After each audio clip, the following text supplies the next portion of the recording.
জনপ্রিয় র্যাপার আলী হাসান বলেছেন তিনি গানের টাকা দিয়ে বাজার সদাই করেন না, কারণ গান হারাম।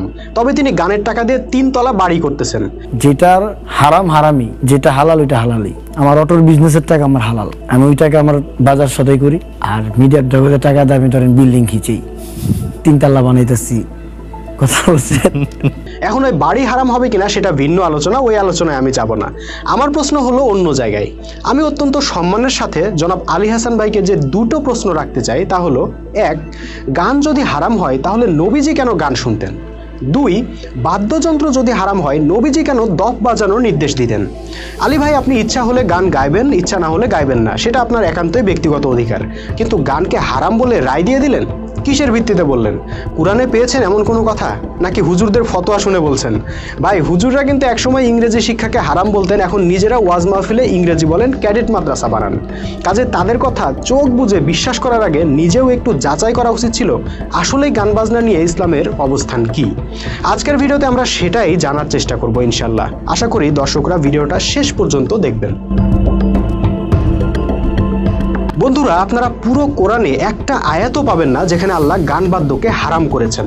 আমাদের মাওলানা সাহেবরা অবশ্য অনেক গবেষণা করে কোরআনের একটা আয়াত খুঁজে বের করতে সক্ষম হয়েছেন, সেটা হলো সূরা লোকমানের 6 নম্বর আয়াত।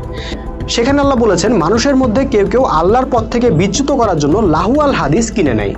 আমাদের হুজুররা বলতে চাচ্ছেন এই আয়াতে লাহুয়াল হাদিস বলতে আল্লাহ গানকে মিন করেছেন, অথচ লাহুয়াল হাদিসের বাংলা অর্থ হলো অবান্তর কথা, অসার কথা। আল্লাহ নাকি অসার কথা বলে গান বাদ্যকে বুঝিয়েছেন। ভাই, আল্লাহ কি গানের আরবি জানতেন না? নাউজুবিল্লাহ। গান হারাম করা উদ্দেশ্য হলে আল্লাহ গানের আরবি শব্দ গেনা বা নাগমা ব্যবহার করতেন, কিন্তু আল্লাহ তা করেননি। আল্লাহর মুখে আপনারা কথা বসান, আপনাদের সাহস তো কম না ভাই। তাছাড়া এই আয়াতের মানে কি সেটা আপনারা ভালো জানেন নাকি আল্লাহর রসুল ভালো জানতেন? সাহাবীরা ভালো জানতেন। রসুল সাল্লাল্লাহু আলাইহি সাল্লাম তাহলে কেন গান শুনতেন, আর সাহাবীরা কেন দপ বাজিয়ে গান গাইতেন?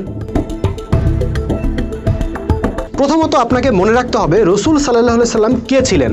তিনি ছিলেন ইতিহাসের সবচাইতে বড় বিপ্লবী মহামানব, যিনি মাত্র 10 বছরে 78টা যুদ্ধ করেছিলেন। কাজেই এত ব্যস্ততার মধ্যে গান শোনার অবসর তিনি খুব একটা পাননি। তারপরও আপনি যদি হাদিস গ্রন্থগুলো খুলে দেখেন, বহু হাদিস পাবেন যেখানে রসুল সাল্লাল্লাহু আলাইহি সাল্লামের সামনে সাহাবীরা গান গেয়েছেন, রসুলকে গান গেয়ে শুনিয়েছেন, আবার কখনো রসুল সাল্লাল্লাহু আলাইহি সাল্লাম নিজেই দপ বাজিয়ে গান গাওয়ার নির্দেশ দিয়েছেন। এসব ঘটনা থেকে 10টা ঘটনা দেখে নেওয়া যাক। সহিহ বুখারী, মুসলিম, আবু দাউদ, নাসাইর হাদিস। মসজিদে নববী নির্মাণের সময়কার স্মৃতি বর্ণনা করতে গিয়ে আনাস রাদিয়াল্লাহু আনহু বলেন, মসজিদ নির্মাণের সময় রসুল সাল্লাল্লাহু আলাইহি সাল্লাম ও তার সঙ্গীরা কর্মসঙ্গীত গাচ্ছিলেন। আয়েশা রাদিয়াল্লাহু আনহা বলেন, আমার অধীনে এক আনসারী মেয়ে ছিল যাকে আমি বিয়ে দিলাম। তখন রসুল সাল্লাল্লাহু আলাইহি সাল্লাম বললেন, হে আয়েশা, বিয়েতে তোমরা কি গান গাইলে না? আনসারী গোত্রের লোকেরা তো গান পছন্দ করে। আনাস রাদিয়াল্লাহু আনহু বলেন, রসুল সাল্লাল্লাহু আলাইহি সাল্লাম বনি নাজ্জার গোত্রের এক মহল্লার পাশ দিয়ে যাচ্ছিলেন। তখন কিছু কিশোরী দপ বাজাচ্ছিল আর বলছিল, আমরা বনি নাজ্জারের কিশোরী, কতই না উত্তম আমাদের প্রতিবেশী মুহাম্মদ সাল্লাল্লাহু আলাইহি সাল্লাম।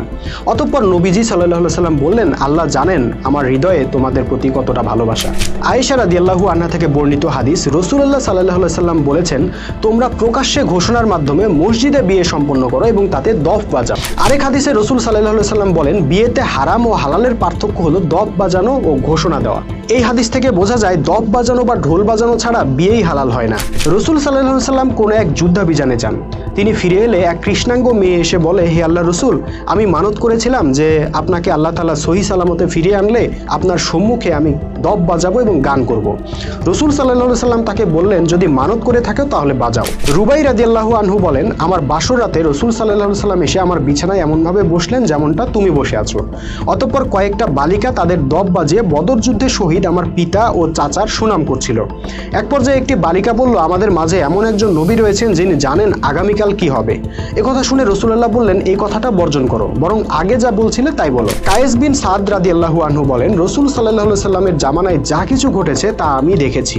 একটি বিষয় অবশ্যই আমি দেখেছি যে রসুল সাল্লাল্লাহু আলাইহি সাল্লামের সময়ে ঈদুল ফিতরের দিন দফ বাজানো হতো। একবার নবীজি মহিলাদের সহ এক সফরে ছিলেন। হুদি গায়ক হুদি গান গাইছিল। উট হাঁকানোর তালে যে গান গাওয়া হয় তাকে হুদি বলে। রসুল সাল্লাল্লাহু আলাইহি সাল্লাম তাকে নির্দেশ দিলেন, ওহে আনজাসা, তুমি কাজপাত্রের তুল্য সওয়ারিদের সাথে সদয় হও, অর্থাৎ তাকে মহিলাদের কথা বিবেচনা করে আস্তে চালাতে বললেন, কিন্তু গান গাওয়া নিয়ে কিছু বললেন না। এবার আসুন বিখ্যাত আলেম আল্লামা ইউসুফ আল কারজাভির লেখা ইসলামের হারাম হালালের বিধান গ্রন্থ থেকে একটি হাদিস উল্লেখ করা যাক। মাওলানা আব্দুর রহিমের অনুবাদ করা বইটির 407 পৃষ্ঠায় উল্লেখিত হাদিস। হযরত আয়েশা রাদিয়াল্লাহু আনহা বলেন, তার কাছে কাছে উপস্থিত থেকে দুটি মেয়ে ঈদুল আজহার দিনে গান গাচ্ছিল ও বাদ্য বাজাচ্ছিল। নবী করিম সাল্লাল্লাহু আলাইহি সাল্লাম কাপড় মুড়ি দিয়ে শুয়েছিলেন। এ সময় আবু বকর রাদিয়াল্লাহু আনহু তথায় উপস্থিত হলেন। তিনি মেয়ে দুটোকে ধমকালেন। নবী করিম সাল্লাল্লাহু আলাইহি সাল্লাম তা শুনে মুখের কাপড় খুলে বললেন, হে আবু বকর, ওদের গাইতে দাও, এখন তো ঈদের উৎসবের সময়। আবু বকর রাদিয়াল্লাহু আনহু হয়তো ভেবেছিলেন রাসূল সাল্লাল্লাহু আলাইহি সাল্লাম হয়তো গান বাদ্যের কারণে রেস্ট নিতে পারছেন না, তাই তিনি মেয়েদেরকে ধমক দিয়েছিলেন। কিন্তু রাসূল সাল্লাল্লাহু আলাইহি সাল্লাম প্রতিবাদ করে আবু বকরকেই থামিয়ে দিলেন। প্রিয় বন্ধুরা, এভাবে রেফারেন্স দিতে থাকলে ভিডিওর দৈর্ঘ্য বড় হয়ে যাবে, তাই আমি মাত্র 10টা রেফারেন্স দিলাম। যারা গান হারাম বলেন তারা হাদিসের পাতা থেকে এই ঘটনাগুলো হয় মুছে ফেলেন, আর নইলে নিজেদের মন গড়া ফতোয়া দেওয়া বন্ধ করে দেন। কারণ রসুল গান শুনেছেন, বাদ্য বাজাতে বলেছেন, আর আপনি বলছেন গান বাদ্য হারাম। তো আপনারা কি রসুলের চেয়ে বেশি মুত্তাকি হয়ে গেলেন? দেখেন, এই প্রশ্নের জবাব আপনি নিজেও জানেন। ইসলামের একটা কমন মানদণ্ড হলো অশ্লীলতা হারাম, আল্লাহর নাফরমানি হারাম, মিথ্যাচার হারাম। সুতরাং যে গানে অশ্লীলতার বিস্তার ঘটে, আল্লাহর নাফরমানির প্রকাশ ঘটে ও মিথ্যা কথা প্রচার করা হয়, সেই গান অবশ্যই হারাম। যেমন উপরোক্ত হাদিসে আমরা দেখলাম একটি গানের লাইনে ভুল থাকায় রাসূল সাল্লাল্লাহু আলাইহি সাল্লাম সেই লাইনটা সংশোধন করে দিলেন, কিন্তু তিনি গান গাইতে নিষেধ করলেন না। শুকরের গোশত হারাম বলে তো আপনি গোশতকেই হারাম বলে রায় দিতে পারেন না। গরুর গোশত, মুরগির গোশত তো হালাল। শুধু হারামকে হারাম বলুন, যতটুকু হারাম ততটুকুকেই হারাম বলুন। মনে রাখতে হবে, দিন নিয়ে বাড়াবাড়ি করা আল্লাহর নিষেধ।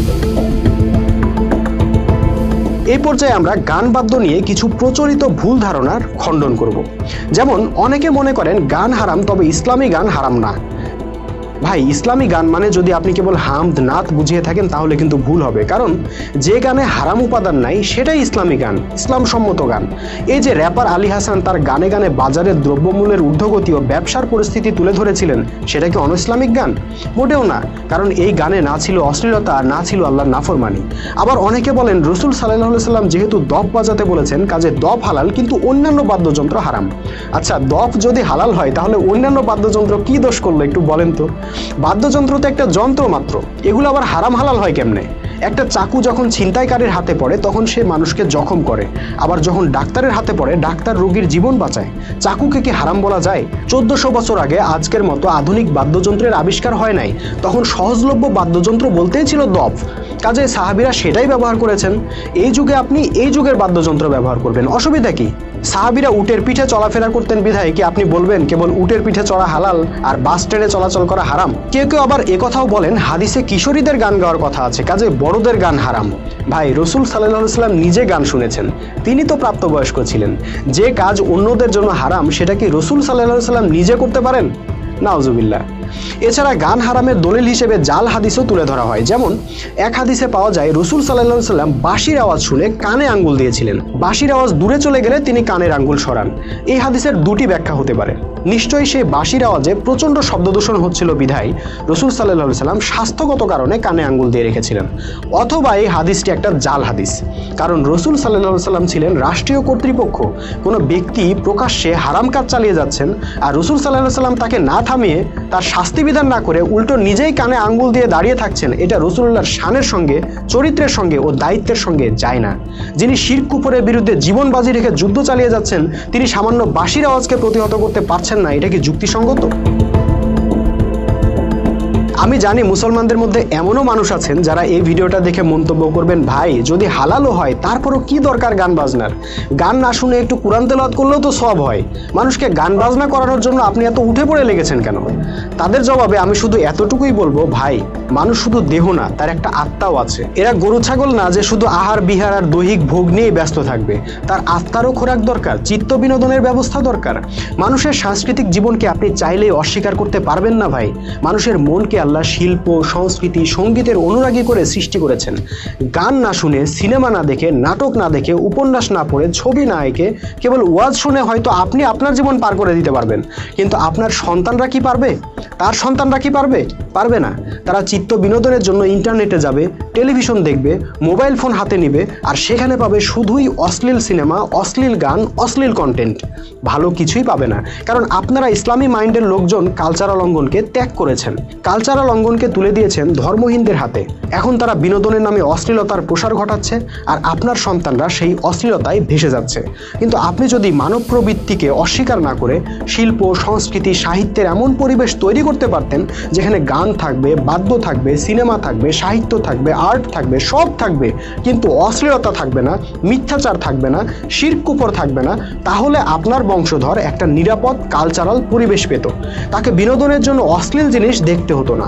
গান হারামের ফতোয়া তো হাজার বছর ধরেই আমাদের আলেমরা দিয়ে আসছেন। তাতে আমাদের মুসলিম সমাজে একদিনের জন্যও কি গান বাদ্য বন্ধ থেকেছে? উল্টো ওয়াজের বক্তারাই হিন্দি গানের সুর নকল করে প্যারোডি গেয়ে শোনাচ্ছেন। মাদ্রাসার ছাত্রদের মোবাইল ফোনেই অশ্লীল ভিডিও পাওয়া যাচ্ছে। এসব ফতোয়াবাজি কোনো কাজের জিনিস না ভাই। আসুন আমরা অহেতুক ফতোয়াবাজি বন্ধ করে এমন একটা সাংস্কৃতিক পরিবেশ তৈরি করি যেখানে চিত্ত বিনোদনের সকল সুযোগই থাকবে, শুধু থাকবে না অশ্লীলতা ও ক্ষতিকর উপাদান। আলী হাসান ভাই গানের উপার্জনকে হারাম মনে করেন, তাই তিনি হারাম ভক্ষণ হবে এই ভয়ে গানের টাকা দিয়ে বাজার সদাই করেন না। ভাই নিজের সাথে এই ছলনা কতদিন করবেন? এই ছলনার তো দরকার নাই। যে গান মানুষকে নির্মল বিনোদন দেয়, যে গান মানুষের কথা বলে, মানবতার কথা বলে, সত্যের কথা বলে, আপনি সেই গান গাইতে থাকুন না। ওই গান আল্লাহর কাছে ইবাদত হিসেবে কবুল হবে, আর সেই গানের উপার্জনও হালাল হবে। শুধু ওয়াজ করলেই ইসলামের উপকার হয় এই ধারণা ভুল। মুসলিম যুব সমাজকে সুন্দর একটা গান উপহার দেওয়াও ইসলামের জন্য অনেক কল্যাণ বয়ে আনতে পারে। বন্ধুরা, ভিডিওটি কেমন লাগলো তা অবশ্যই মতামত জানাবেন। আজকের ভিডিও এখানেই শেষ করতে চাই। আজকের ভিডিওটি নিয়ে আপনাদের সুচিন্তিত মতামত জানাতে আমাকে ফেসবুক পেজে ইনবক্স করতে পারেন অথবা ভিডিওর কমেন্ট বক্সেও মতামত জানাতে পারেন। পরবর্তী ভিডিও দেখার আমন্ত্রণ জানিয়ে আজকের মতো এখানেই বিদায় নিচ্ছি। সবাইকে সালামু আলাইকুম ওয়া রাহমাতুল্লাহি ওয়া বারাকাতুহু।